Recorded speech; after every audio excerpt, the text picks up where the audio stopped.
And you worked on Payday with Ulf, correct?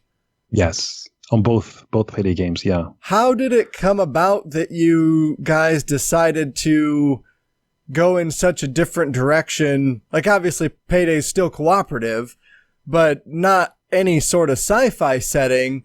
Like, was it just the need to have, like, unlimited possibilities that you guys chose to have the sci-fi setting in GTFO instead of a more real setting like Payday? Yeah, that's the short answer. Yeah. Also, of course, we need to set the game apart from what we've done previously. Sure. So it felt natural, especially once we decided that, okay, this is a game that's going to put a lot of emphasis on cooperation. You're in our mind, a lot of games claim to be cooperative, but they're really only games where you're allowed to, if you want to, play alongside your friends, not necessarily cooperate. Right. And we wanted to make a game where cooperation is crucial. You cannot survive without cooperating.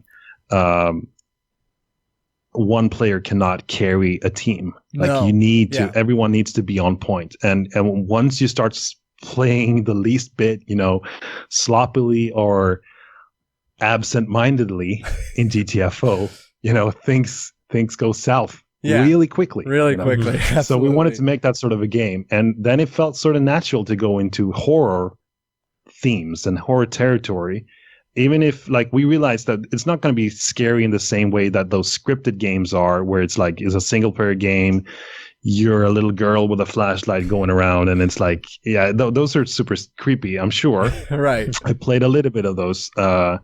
And the famous franchises like Silent Hill and stuff like that. Mm-hmm. The super creepy, because you're alone and you don't know what's out there. Once we start, just by the fact that you're playing, this is a cooperative game and you play together with up to three friends, makes it a much less scary sort of experience. Yeah. But we wanted still to tap into the horror sort of atmosphere and horror theme, because we think that it naturally, when the game has that sort of an atmosphere, you're more inclined to stick together. It's sort of the atmosphere alone inspires cooperation, or at least moving as a unit. Yeah. And that's something we wanted the game to do on a gameplay sort of level, where people are encouraged to play together, but move together. But it would be nice if the atmosphere alone also sort of inspires that sort of behavior. So yes, it became natural to go in the horror sort of way. And even if it isn't scary in the same way, a scripted horror game where it's like every time you open that door, that there's going to be this animation or this face is going to come, to cover the screen, and it's scary. Maybe it doesn't have that much replayability in that regard, because it's going to be the same every time. GTFO is more about the tension and the not knowing exactly how things are going to play out, and your investment as a player in terms of time spending, time spent in that during that attempt, trying to beat the expedition. But then again, what's horror is really very subjective.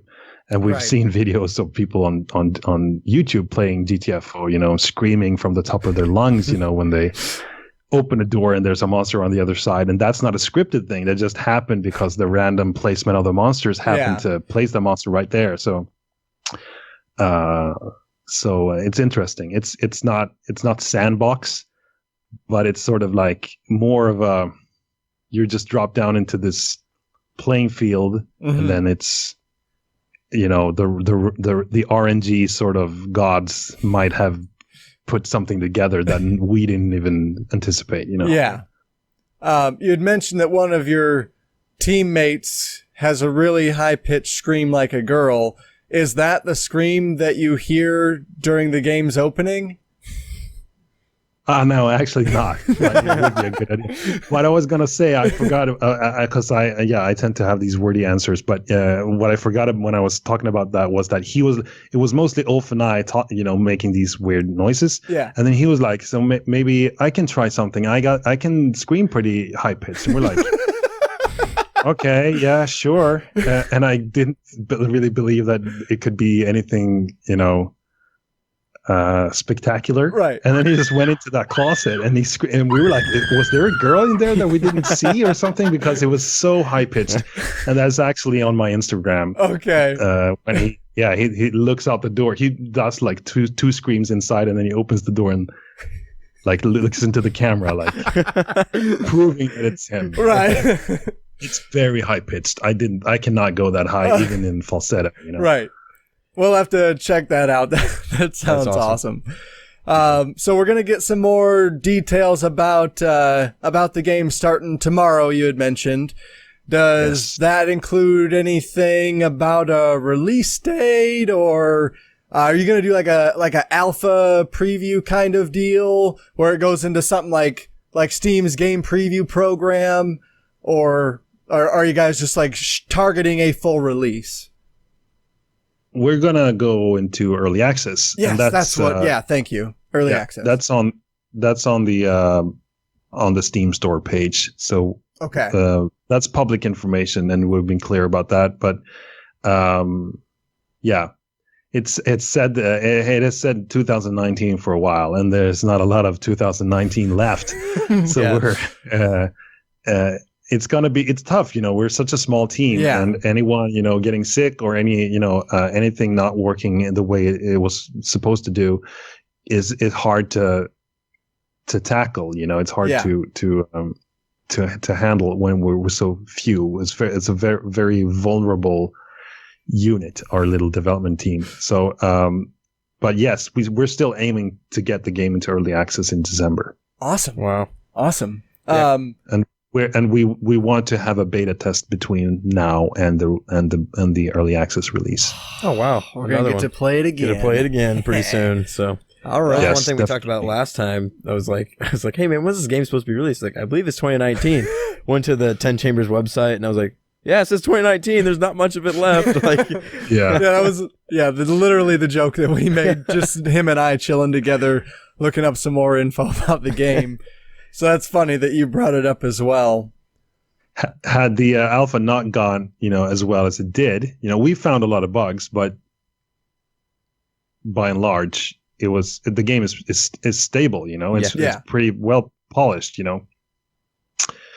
Had it not gone as well as it did, then there would be no plan to still release it. In December. Yeah, but it turned out to the bugs that we did discover, thanks to everyone testing it, were they're manageable, and we're super happy about that. So that it turned out that we were closer to where we felt the game needed to be in order to release it in early access than we initially thought.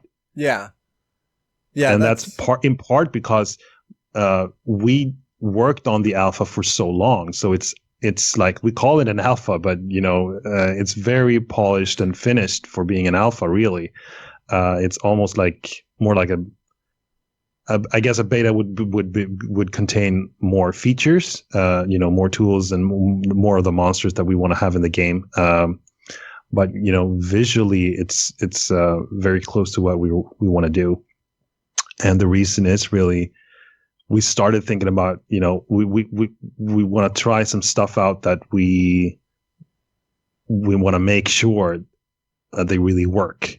So we need to put the game out there and actually have an alpha test.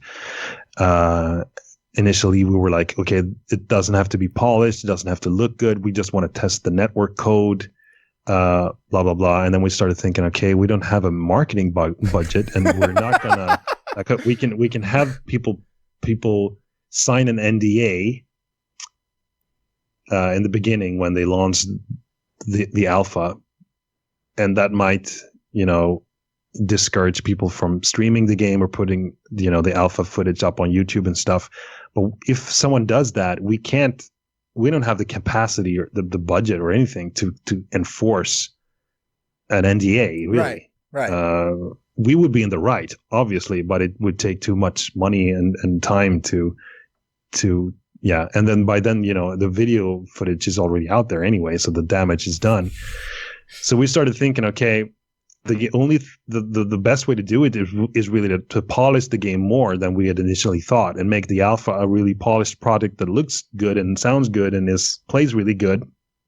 And it is still mainly a network code test, but it looks really nice. And that way we can allow everyone to stream it and put up, videos on YouTube and stuff like that. And in this day and age of, influencers and let's play videos and people streaming on Twitch and Mixer and whatnot, this could be a marketing opportunity, because we don't have marketing money, really. Yeah. Like All we can offer is like exclusivity, playing the game maybe a little bit earlier than everyone else, but not paying anyone, Right. So that's what we did. We approached a few influencers or streamers with quite a few followers.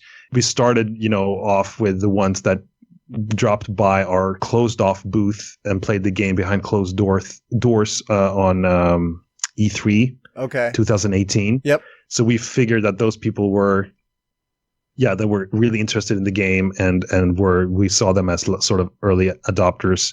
So we got those people to play the game during the weekend before the alpha was launched, and that was pretty much how we got everyone to understand how the game is supposed to be played, because those people played the game the way that it's supposed to be played. We don't have a tutorial in the game, but everyone had the chance to look at those people playing the game in the 2 days before the alpha was released to the general public, and then they could get an idea of how the game is supposed to be played. Yeah. So yes, it became sort of the alpha is as polished as it is, a lot for those reasons, that we can't stop people from streaming, so let's use it instead. Let's use the streaming as something that can be a marketing opportunity.